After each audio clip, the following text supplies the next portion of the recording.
Frost veiled the windows of Harcourt Hall that winter evening, softening the golden tremor of candlelight that spilled across marble floors and satin gowns. The air was thick with perfume and violin music, yet beneath the laughter and lace, an undercurrent of cruelty hummed, polished and practiced, as genteel society's favorite sport was never fencing or dancing, but quiet ruin through conversation. Within that glittering cruelty stood Miss Eliza Harcourt, the middle daughter of a house long past its prime, whose grace was quiet and whose beauty, if it existed at all, refused to announce itself. Her sisters, Catherine and Marianne, shone like oil upon water, surface perfection reflecting admiration from every side.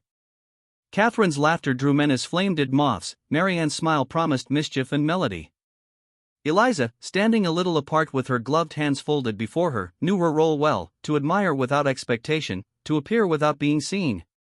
The Harcourt ball had long been a tradition of grandeur, but tonight it felt more like a display case for disappointment.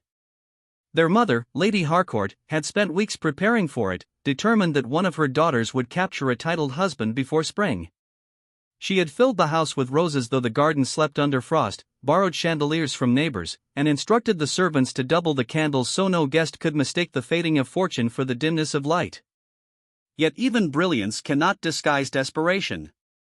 Eliza moved among the guests as the violins wove their lilting tapestry. Her gown, pale lavender with modest lace, was her mother's choice, a color too subtle to compete with her sister's jeweled splendor.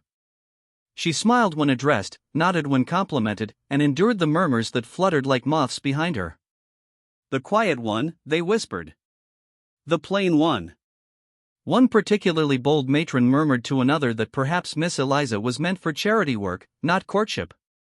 Eliza heard it and turned away before her composure fractured. Catherine was dancing again, her crimson skirts spinning beneath a sea of admiring eyes. Marianne, light as air, was laughing with two officers near the refreshment table. Their mother's face gleamed with hope. "At least one of them will make a fine match," Lady Harcourt had said earlier that week, the unspoken remainder trailing between them. "And not you, Eliza." As she crossed the room, the scent of wine and wax blurred into a dizzying sweetness. She paused near the great doors just as they opened to admit a figure who silenced the orchestra mid-note. The Duke of Pembroke had arrived. His name had carried through London like a rumor of perfection, young, immensely wealthy, and recently returned from his travels abroad. His presence was magnetic not for its beauty, but for its composure. He looked upon the crowded hall not as a hunter surveying prey, but as a man too weary to be impressed. "Eliza," whispered her mother sharply, "stand straighter. Do not stare. A duke values posture above poetry." The words cut deeper than intended, yet Eliza obeyed, her back straightening, her eyes lowering. Around them, the air thickened with speculation. Catherine adjusted her gown, Marianne whispered to a friend, pretending nonchalance while watching the Duke from beneath her lashes.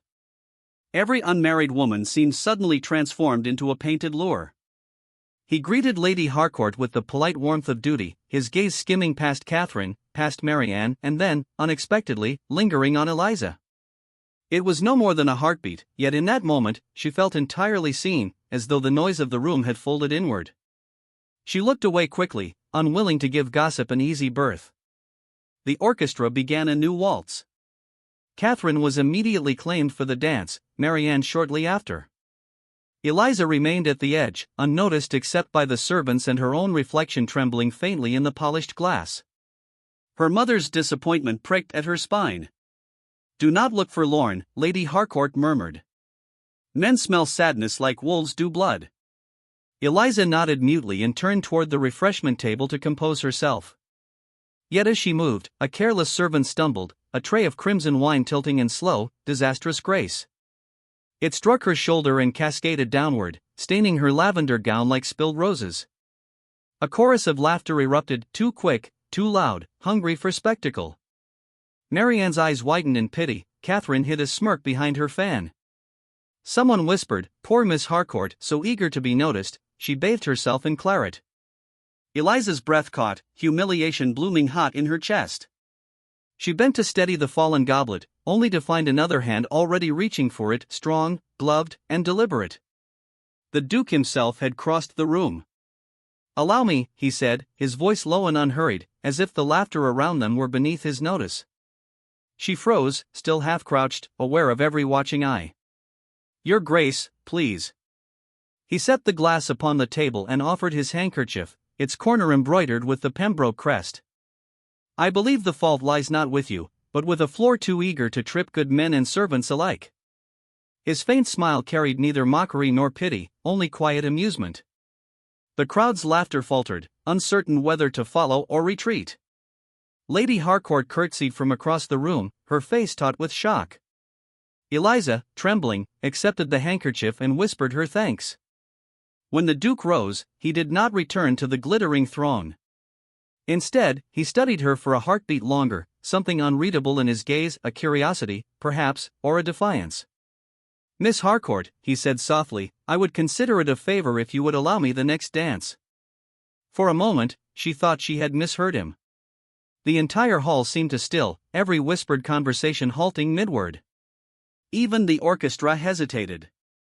Catherine stopped mid-laugh, Marianne's fan froze in her hand. Eliza's throat tightened. "Your Grace, there are others far more." "I did not ask the others." The words, calm yet final, swept through the air like the hush before thunder. The Duke extended his hand, waiting. She could feel every stare pressing upon her, every unspoken accusation. To accept would be bold, to refuse would brand her ungrateful or foolish. And yet something in his tone, neither commanding nor pleading, felt like an offering of dignity rather than favor. Slowly, she placed her gloved fingers in his. The music resumed, hesitant at first, then swelling with renewed grace. As they stepped onto the floor, whispers rippled through the crowd like wind through silk. The Duke's hand rested lightly upon her waist, their movements measured, restrained, almost formal. But beneath the pattern of steps, an unseen current stirred, the quiet beginning of rebellion against the tyranny of appearance. When the final note trembled into silence, he bowed with perfect composure and released her hand. "Thank you, Miss Harcourt," he said, as if she had done him the honor. Then, without another glance at the room, he turned and walked toward the terrace doors, leaving astonishment in his wake. Eliza stood motionless, her heart pounding like distant thunder. Around her, the murmur of society swelled again, this time sharper, hungrier. She knew the night would not end in peace. Yet even through the rising whispers, a single thought echoed through her mind, clear as glass: he did not laugh. And somewhere, deep within that thought, a fragile spark of defiance began to breathe. Winter deepened over London, and the memory of that single dance refused to fade. For some, it was amusement, a curiosity to fill the long afternoons of gossip; for others, a scandal in its infancy. Yet for Eliza Harcourt, it was an echo that haunted her every waking hour. She told herself it was nothing, a gentleman's fleeting politeness, but memory has its own disobedience. Each time she closed her eyes, she felt again the Duke's steady hand, the unhurried grace of his voice, and the unbearable silence that followed his departure from the ballroom. Within days, society embroidered the moment into legend. The story grew brighter and crueler with every retelling. Some claimed the Duke had been playing a game, that he sought to amuse himself by dancing with the least desirable woman in the room. Others swore it was pity disguised as gallantry, a nobleman's charitable whim. The Harcourts heard it all. Lady Harcourt forbade her daughters from speaking of the incident. Catherine laughed it off, saying men like Pembroke collected oddities for sport. Marianne, gentler in her cruelty, only sighed that perhaps Eliza's simplicity had briefly charmed him, though it would not last. Eliza bore it quietly, as she bore all things. Yet beneath her composure, something had shifted. She no longer moved through society as one resigned to invisibility. The Duke's brief attention had done what praise or pity never could; it had reminded her she existed. Still, she avoided every ball and assembly that followed, feigning illness or devotion to her younger cousins. The thought of meeting him again, of seeing that same gaze before 100 watching eyes, filled her with equal parts dread and impossible longing. And yet, he appeared everywhere. At Lady Wilmot's musicale, she glimpsed him in the doorway, listening not to the soprano's song but to the murmured chaos of conversation. At the Frost Fair along the frozen Thames, she saw him across the river, his breath clouding the winter air, his gloved hand resting upon a cane. He did not approach her, nor she him, yet the recognition passed between them like a spark beneath ice, swift, hidden, alive. Each encounter, though wordless, became its own conversation. A bow exchanged across a crowded drawing room, a glance held a fraction too long, a letter left with a servant that bore no address but her initials, written in restrained, masculine script. Within, a single pressed violet and the words, "You need not be seen by the world to be known by me." Eliza's pulse quickened each time she unfolded those pages, though she burned them after reading. It was madness, she told herself, improper, reckless, impossible. A duke could not court a woman without society's permission, and society would never grant it to her. Yet the heart seldom consults reason before rebellion. Lady Harcourt soon noticed her distraction. "You look pale, child," she remarked one morning over breakfast. "If you have been dreaming, I hope they are dreams of sense and not sentiment. A woman of your station must protect her composure, for she has little else to recommend her." Eliza merely nodded, unwilling to confess that composure was the very thing unraveling within her. Rumors thickened like fog. By the end of February, whispers reached even the drawing rooms of Mayfair. The Duke of Pembroke had taken an interest in Miss Eliza Harcourt. Some said he pitied her. Others insisted it was merely an act of rebellion against the expectations of his late father's friends. The cruelest voices called it charity, a nobleman amusing himself before choosing a bride of worth. Each whisper was a knife delicately sharpened. The gossip reached its fever when, during a modest evening at the Montrose residence, Eliza was found alone in conversation with the Duke in the conservatory. The place was fragrant with lilies and warmed by the breath of hidden candles. He had sought her out deliberately, waiting until the guests were deep in cards and chatter. She entered, seeking a moment's peace, and stopped short to find him there. "Miss Harcourt," he greeted, his tone formal yet threaded with warmth. "Forgive the intrusion. I find this room less exhausting than the company it adjoins." She hesitated. "Your Grace, it is I who intrude. Please, do not let me disturb your solitude." "You do not disturb me," he said simply, and the sincerity of it silenced her retreat. He moved closer, though not indecorously. "I have thought of our dance," he continued. "Perhaps too often. It is rare, you see, to find honesty unadorned. I had nearly forgotten what it looks like." Eliza lowered her gaze, uncertain whether to feel flattered or mocked. "Society would not call me honest, Your Grace. They would call me dull." "Then society mistakes quiet for absence," he replied. "Noise is not a measure of worth."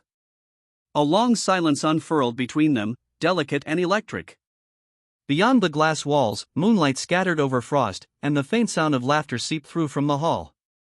She could feel his gaze, steady, assessing, but without cruelty. "You should not linger here," she whispered finally. "If someone were to see." "They already have." His lips curved faintly, not in mischief but resignation. "It seems we have given the gossips another evening's occupation." The words chilled her. "Then you must go.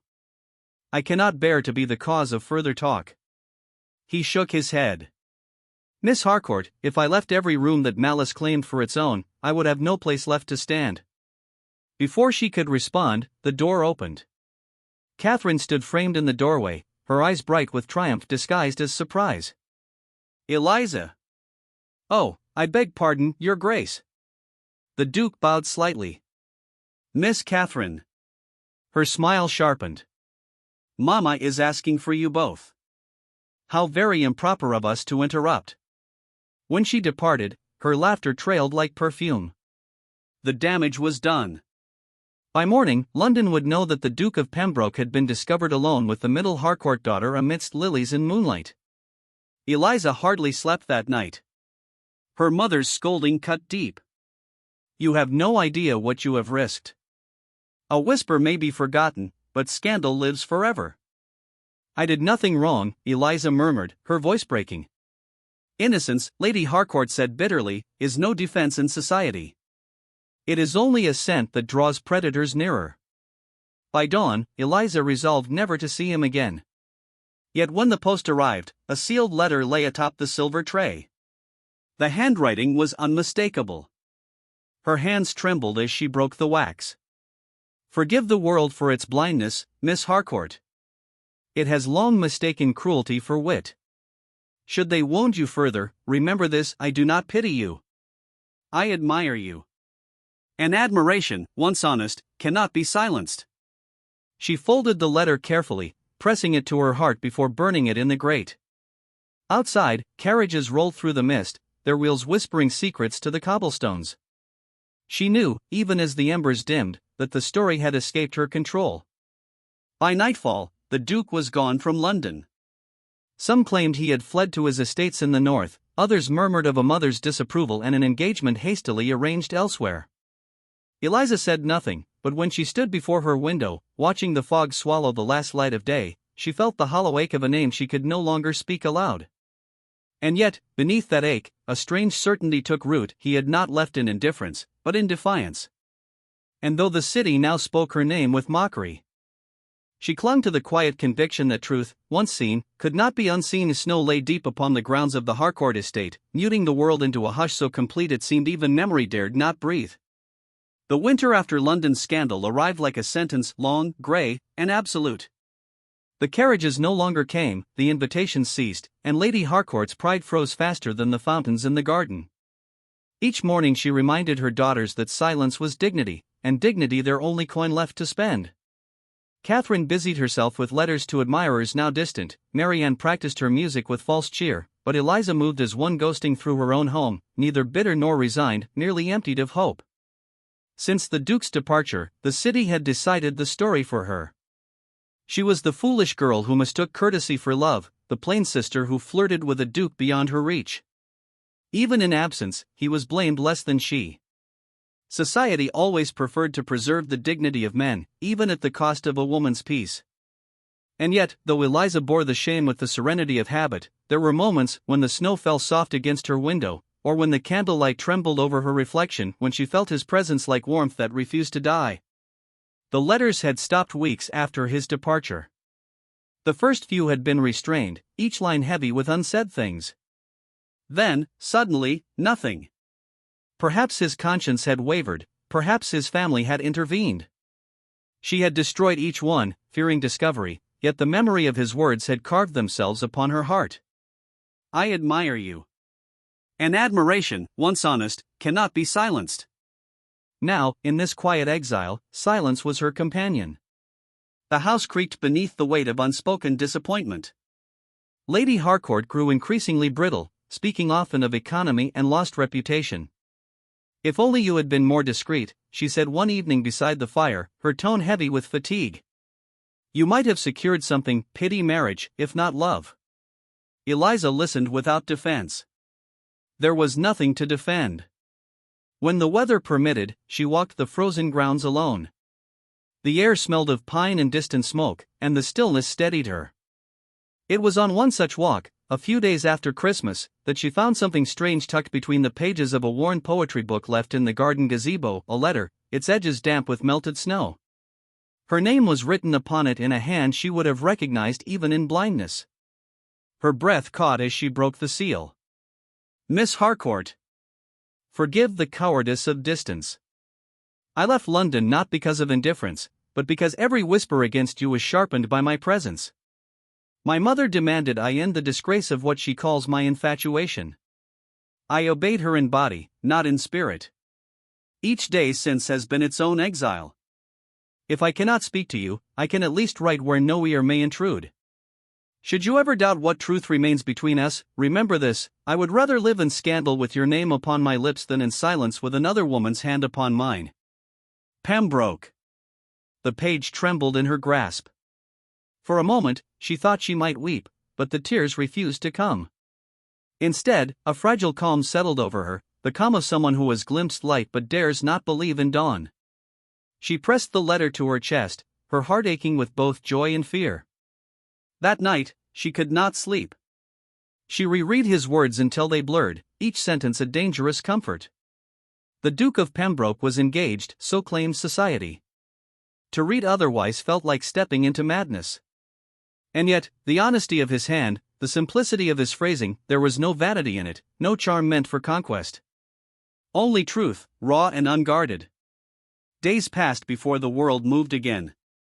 A storm arrived from the north, swallowing the countryside in relentless white. Wind rattled the shutters, and the old house groaned beneath its weight. The servants muttered of bad omens. By evening, even Lady Harcourt conceded that the carriages could not reach the nearest town until morning. Eliza stood at her window, watching snow twist through the night like smoke. She thought again of the letter, of the man she might never see, and whispered to the storm, "Forget him." But the heart, once awakened, does not forget. It was near midnight when the sound came, a faint knock against the front door, urgent and impossible. The household stirred, confused and fearful. The wind howled as the butler opened the door to reveal a man cloaked in frost, his hair dusted with snow. "Good heavens, your grace," gasped Lady Harcourt when she recognized him. The Duke of Pembroke stepped inside, his breath visible, his expression resolute. "Forgive the intrusion," he said. "My carriage lost its way in the storm. I had meant only to pass through the village, but the road vanished under the snow." His gaze found Eliza before explanation could finish. For a heartbeat, neither spoke. Lady Harcourt's composure faltered. "You may stay the night, of course," she said, though her tone was brittle as glass. "We would not have a duke freeze upon our doorstep." He inclined his head. "You are gracious, my lady." Later, when the household retired and the fire dimmed, Eliza descended to the parlor, unable to sleep. She found him there, standing before the hearth, his coat steaming in the heat, his eyes distant and tired. He turned as though he had expected her. "I should not be here," he said softly. "But when I saw the road that led to Harcourt, I could not turn away." "You have been gone for months," she murmured. "London believes you engaged." He smiled faintly. "London believes many things. I refused the arrangement my family wished for me. It cost me their favor, but not my peace." Eliza's breath trembled. "Why tell me this? What do you seek?" He took a measured step closer. "Truth.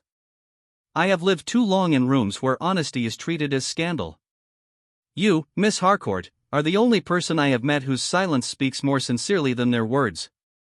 She shook her head, though tears glimmered unshed. "You ruin yourself by speaking so. Then let me be ruined." His voice deepened, almost a whisper.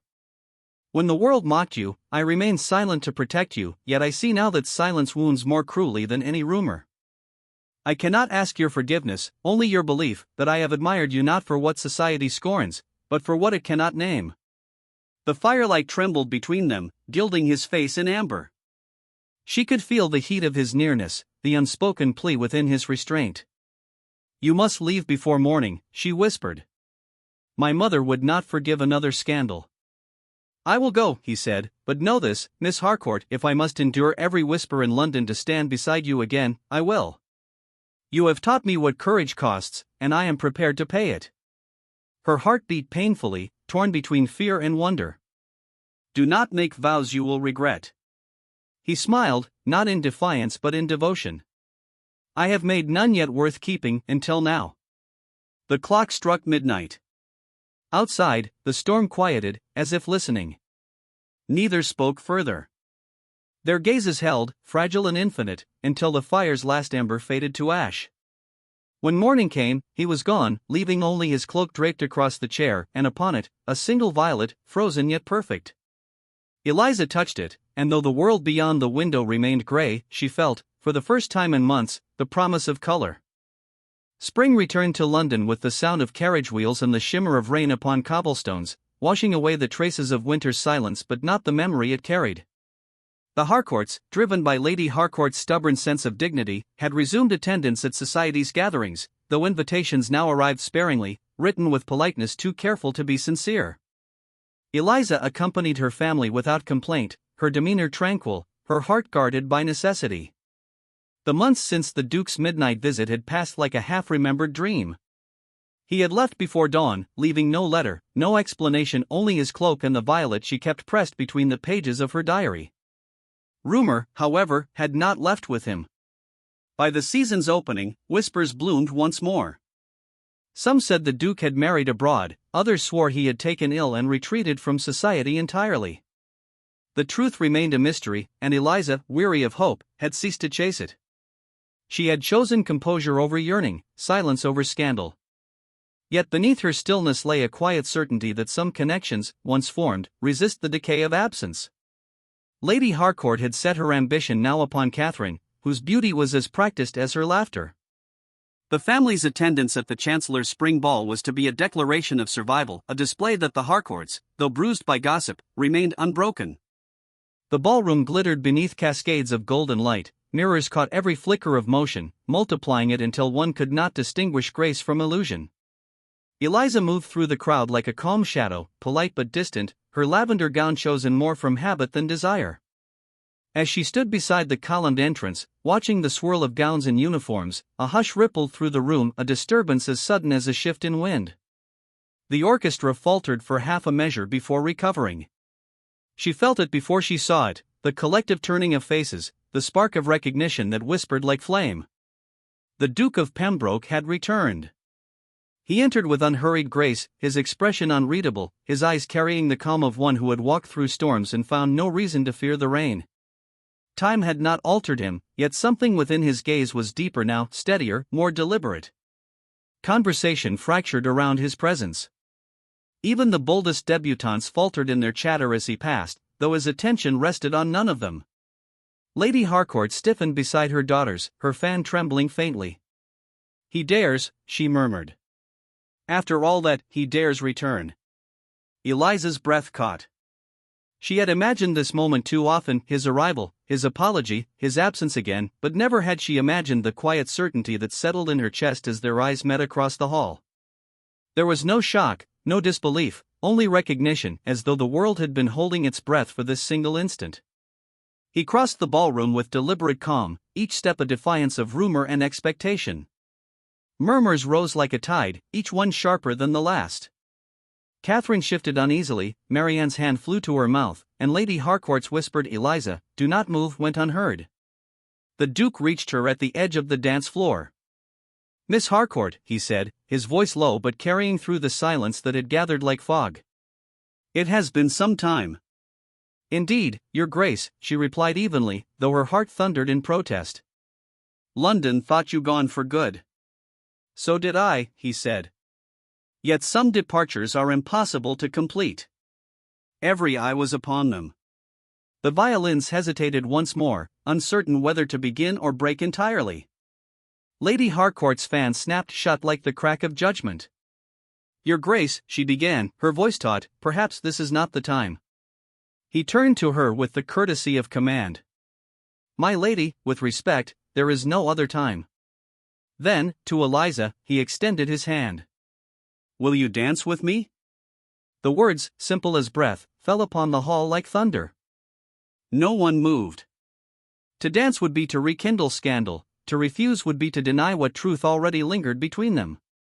For a heartbeat, Eliza saw her entire world balanced upon the fragile edge of that choice, her family's name, her dignity, her heart. And then she placed her gloved hand in his. Gasps broke around them as the orchestra, compelled by duty or destiny, began to play. The melody rose, soft, aching, familiar. They moved together not as spectacle, but as if reclaiming something long stolen. His hand upon her waist was steady, her gaze did not waver. The world blurred until there was only motion, and the rhythm of two lives refusing to remain apart. "Why now?" she asked softly as they turned. "Because silence no longer protects you," he replied. "It imprisons you. I was a coward once. I will not be again." "And your family?" "They will forgive what fortune demands, but I no longer seek their permission to choose truth over pretense." The dance ended not with applause but with stillness. The Duke dropped to one knee, his voice clear, his words deliberate. At every ball, they spoke of her sisters. "But I came for her, and I shall not leave without her hand." The hall erupted into stunned whispers. Lady Harcourt swayed, caught between fury and disbelief. Catherine's fan splintered in her grip. Yet Eliza heard none of it. The room, the music, the murmurs all faded beneath the weight of that declaration. "You cannot," she breathed, trembling. "The world will not forgive this." "Then let it not," he said, rising. "I would rather face its scorn with you than its praise without you." Something within her broke quietly, beautifully. For years she had endured the gaze of others, the weight of comparison, the endless effort to be less visible, less vulnerable. Now, for the first time, she lifted her chin and allowed herself to be seen. "Then you have my answer," she whispered. He offered his arm, and together they crossed the ballroom beneath a chorus of stunned silence. No one stopped them. Some stared in envy, others in outrage, but none could deny the strange, radiant certainty of what they had witnessed. The chandeliers flickered as they passed beneath, scattering light like shards of dawn. Outside, rain fell softly, glistening against the stone steps. The Duke removed his cloak and draped it around her shoulders. The world smelled of spring, wet earth, lilac, and new beginnings. For a long moment, they stood beneath the awning, the carriage waiting but unhurried. Eliza looked back through the open doors. The ballroom glittered still, yet it seemed smaller now, like a painted memory fading in the rain. "Do you regret it?" she asked quietly. He shook his head. "How could I? I spent years seeking admiration from the world, and found only emptiness. Tonight, I sought only truth, and found you." She smiled, faintly, through the shimmer of tears. "You realize we have given them another story to tell. Then let it be the right one," he said. "Not of scandal, but of choice." Their hands met bare now, unguarded. He guided her toward the carriage, the light of the ballroom reflecting in the puddles like scattered stars. As they climbed inside, the rain deepened, drumming softly against the roof. Neither spoke as the carriage rolled forward. The city's noise faded into distance, replaced by the rhythm of wheels and the quiet beating of two hearts unashamed. When Eliza finally turned to him, her voice was steady. "The world may never forgive us." He met her gaze with calm certainty. "Then let us forgive each other first." The lamps outside flickered, casting fleeting halos of gold upon their faces. And as the carriage disappeared into the rain-soaked streets, the narrator might have said, though no one remained to hear it, that in a world devoted to appearances, they had chosen truth. And in that truth, at last, she was seen.